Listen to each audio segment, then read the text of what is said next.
নমস্কার সবাইকে, আমার নতুন একটা রেসিপিতে আপনাদের সবাইকে স্বাগত। আপনারা সবাই কিরকম আছেন জানাবেন। আপনাদের সবার আশীর্বাদ ও ভালোবাসায় আমি মোটামুটি ভালোই আছি। তো আজকে নতুন আবার একটা রেসিপি নিয়ে চলে এসেছি, আপনারাও দেখতে থাকুন, আশা করি আপনাদেরও খুব ভালো লাগবে। আজকে আমি নিয়ে এসেছি আম, কাঁচা আম দিয়ে অনেক পুরনো একটা আচারের রেসিপি আপনাদের সঙ্গে শেয়ার করব। পুরনো হলেও এখনও কিন্তু খুব জনপ্রিয় একটা আচার বলা যেতে পারে, কারণ কি এটা সবাই কিন্তু খুবই পছন্দ করে। মোটামুটি সবাই কিন্তু এই আচারটা বানাতে জানে। তো আমি কিভাবে বানাই একদম সহজ পদ্ধতিতে, সেটাই আমি আপনাদের সঙ্গে শেয়ার করছি। অনেকে ভাবে অনেক ঝামেলা, অনেক সময় লাগবে, তার জন্যে কিন্তু হয়তো অনেকে বানাতে পারে না। তো আমি একদম সহজ পদ্ধতিতে কিভাবে অল্প সময়ের মধ্যে বানিয়ে নিচ্ছি সেটাই আপনাদের সঙ্গে শেয়ার করছি। তো আমি এখানে একদম গাছের টাটকা আম পেড়ে নিয়েছি, আর এই আমগুলোকে এবারে কেটে নেব। তো পুরো ভিডিওটা যদি আমি আমগুলো একদম কেটে আপনাদের সঙ্গে শেয়ার করতে যাই, তাহলে ভিডিওটা কিন্তু অনেকটা বড় হয়ে যাবে। তার জন্যে কিন্তু আমি আমের খোসাটা ছাড়িয়ে, মোটামুটি সবাই তো এগুলো এরকমভাবে কাটতে জানেনি, তো তার জন্যই আমি কিন্তু কাটাটার অতটা করে দেখাইনি আপনাদের সঙ্গে। একটু দেখে নিলেই কিন্তু বুঝতে পেরে যাবেন। আর এই আটিগুলো কিন্তু একটু শক্ত হয়ে গেলে তবেই কিন্তু ভালো লাগবে। তারপরে একটা ছুরির সাহায্যে এরকম আঠি পর্যন্ত ছুরিটাকে কুচি কুচি করে কেটে দিলেই কিন্তু রেডি হয়ে যাবে। তারপরে কিন্তু আমি এখানে কড়াই বসিয়ে দিয়েছি। আর সবাইকে বলবো প্লিজ যে আমার ভিডিওটা কেউ স্কিপ করবেন না, সবাই ফুল ভিডিওটা ওয়াচ করবেন। কারণ কি আমরা সবাই জানি কতটা সময় লাগে আমাদের একটা ভিডিও রেডি করতে। তো এটা নতুন করে আর কিছু বলার নেই, প্রত্যেক দিন বলতে ভালোও লাগে না, কিন্তু বলতে হয় এই কারণেই ভিডিওর টাইম আর হচ্ছে মানে মানে যে অ্যাডের যে সেন্সটা আমাদের জমে সেটা। তো অনেক কিছু দেখেই আর কি কথাগুলো বলতে যাই, কিন্তু আবার বলতে গিয়ে না ঠিক ভালোও লাগে না। তো যাই হোক, এটা আপনারাই চিন্তা ভাবনা করে দেখবেন যে এটা কি আপনারা ঠিক করছেন কিনা, যারাই করছেন আর কি। আমি সবার ক্ষেত্রে বলছি না, কারণ কি যে সকল বন্ধুরা আমার পরিবারে আসে সবাই কিন্তু সেরকম নয়। কিছু কিছু মানুষ আছে যারা এরকম করে। তো যাই হোক, একজনের জন্য তো আর আমি সব বন্ধুদেরকে খারাপ বলতে পারবো না, কারণ কি এই বন্ধুরাই যদি আমাকে সাপোর্ট না করতো তাহলে কিন্তু আমি এত দূর আসতেই পারতাম না, তাই না? তো তার জন্য কিন্তু সকল বন্ধুকেই বলবো যে প্লিজ সবাই ভালোবেসে একটু পাশে থাকবেন, শুধু আমার বলে নয়, সবার পাশে থাকবেন সবাই। তো আমি কিন্তু কড়াইতে অল্প পরিমাণে একটু জল দিয়ে দিয়েছিলাম। জলের মধ্যে তারপরে কিন্তু আমি দিয়ে দিয়েছিলাম চিনি। আপনারা যতটা পরিমাণে মিষ্টি রাখতে চান ততটা পরিমাণেই মিষ্টি দেবেন। তো আমি কিন্তু মানে একদমই জেলি জেলি যে মিষ্টিটা হয় আমি সেরকম দেব না, আমি বেশ একটু টক ঝাল মিষ্টি এরকম টেস্টটা লাগবে, তার জন্য কিন্তু আমি মিষ্টির পরিমাণটা একটু কম দিয়েছি।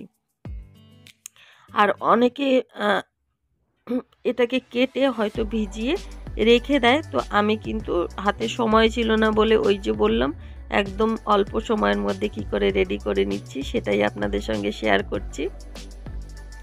তো তার জন্য কিন্তু আমি চিনিটা জাল করে নিয়েই, মানে যখন চিনিটা গলে গেছে তারপরে কিন্তু আমি আমগুলো দিয়ে দিয়েছি। দিয়ে কিন্তু আর আমটা কিন্তু এক্সট্রা করে সেদ্ধ করার বা ভাপ দিয়ে নেওয়ার কোনো রকমই দরকার নেই। এই যে চিনির আর এমনি যে জলটা দিয়েছিলাম ওই জলেই কিন্তু আমটা পুরো সেদ্ধ হয়ে যাবে। কোনো ভয় পাওয়ার কোনো কারণ নেই যে আমটা সেদ্ধ হবে কি না। আমরা অনেকেই ভেবে থাকি যে চিনির মধ্যে দিলে, মিষ্টির মধ্যে দিলে আমটা কি সেদ্ধ হবে? তো হ্যাঁ, একদমই কিন্তু সিদ্ধ হয়ে যাবে, আপনারা করে দেখতেই পারেন। তবে হ্যাঁ, অনেক আস্তে আস্তে কিন্তু জাল দিয়ে দিয়ে করে নিতে হবে, তাহলেই কিন্তু একদম আমের আঁটি পর্যন্ত মানে রসটা ঢুকে যাবে। যদি খুব তাড়াতাড়ি গ্যাসের ফ্লেমটা বাড়িয়ে দিয়ে করে নিই তাহলে কিন্তু ভালো লাগবে না। আর হ্যাঁ, এখানে যে মশলাগুলো আমি দিলাম, এখানে দিলাম অল্প পরিমাণে একটু লঙ্কার গুঁড়ো। আমি কিন্তু এখানে হলুদ গুঁড়ো ব্যবহার করিনি। এখানে আমি দিয়েছি একটু লাল লঙ্কার গুঁড়ো, আর একটা মশলা আমি রেডি করে নিয়েছি। সেই মশলার ভিডিওটা এখানে দিতে পারিনি, ছিল না সেই মুহূর্তে। তো আমি একটু মৌরি আর নিয়েছিলাম জোয়ান, আর নিয়েছিলাম একটা শুকনো লঙ্কা। ওগুলোকে খুব ভালো করে কড়াই ভেজে নিয়ে তারপরে কিন্তু আমি গুঁড়ো করে নিয়েছিলাম। নিয়ে ওই গুঁড়োটা আর লঙ্কার গুঁড়ো দুটোই কিন্তু দিয়েছি। আর দিয়েছিলাম অল্প পরিমাণে একটু লবণ। লবণটা না দিলে কিন্তু ঠিক মানে আমার কাছে মনে হয় ভালো লাগে না, মিষ্টিটা ঠিক মুখে বোঝা যায় না, আমার ঠিক পছন্দ হয় না। তো তার জন্য কিন্তু আমি একটু লবণও দিয়েছিলাম। আপনাদের যদি লবণটা না দিতে ইচ্ছা করে আপনারা নাও দিতে পারেন, তবে একবার লবণ দিয়ে দেখবেন, আমার মনে হয় খুব ভালোই লাগবে। তো এবারে এরকম কিন্তু মাঝে মাঝে একটু উল্টে পাল্টে দিতে হবে, যেন দুটো দিকই খুব সুন্দর করে সেদ্ধ হয়ে যায়।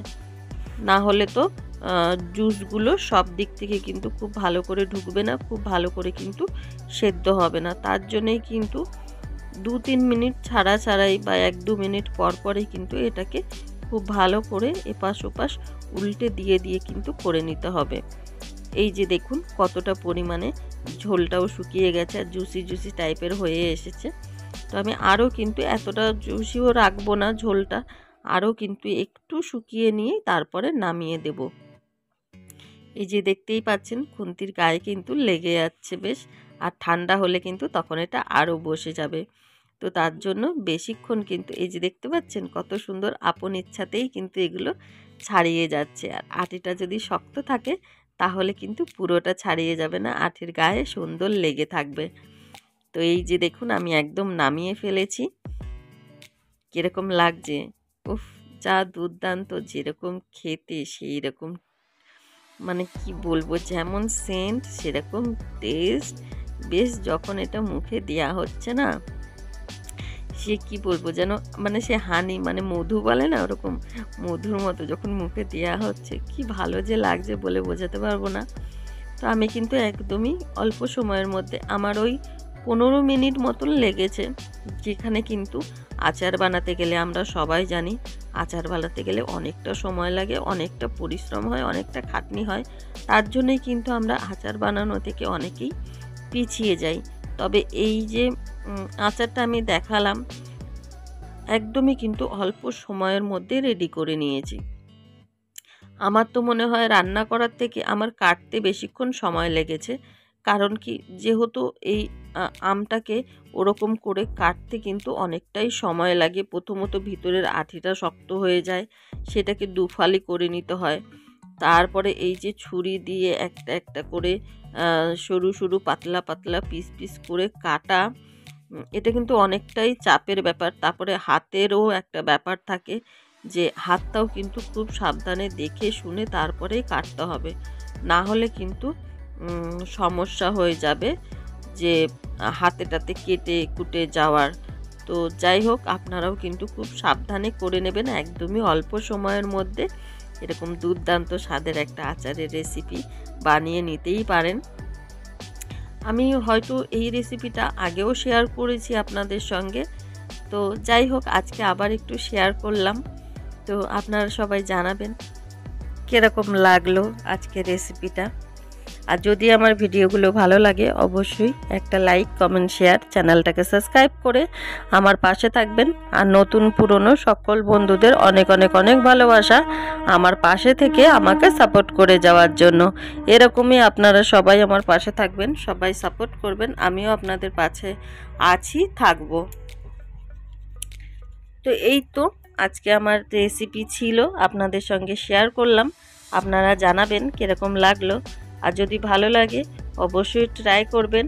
আর আমার চ্যানেলে কিন্তু বিভিন্ন ধরনের ভিডিও দেয়া আছে, আপনাদের যদি ভালো লাগে ভিডিওগুলো, তাহলে অবশ্যই কিন্তু একবার আমার চ্যানেল থেকে ঘুরে আসতে পারেন আর আপনজনেদের সঙ্গে শেয়ারও করতে পারেন।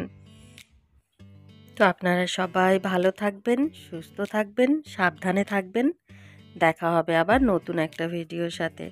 ততক্ষণের জন্য নতুন পুরনো সকল বন্ধুদের অনেক অনেক অনেক ভালোবাসা।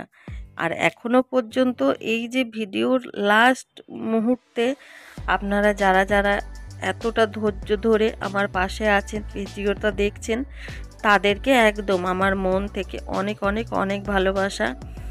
আর এই যে শেষ পর্যন্ত যারা এখনও আমার পাশে আছেন, এইরকমই আমার পাশে থাকবেন, আমাকে সাপোর্ট করবেন, যেন আমি আরও আগামী দিনে অনেকটা এগিয়ে যেতে পারি আপনাদেরকে সাথে নিয়ে। আমি একা একা কিন্তু যেতে চাই না, আপনাদেরকে সাথে নিয়েই যেতে চাই। তো সবাই ভালো থাকবেন।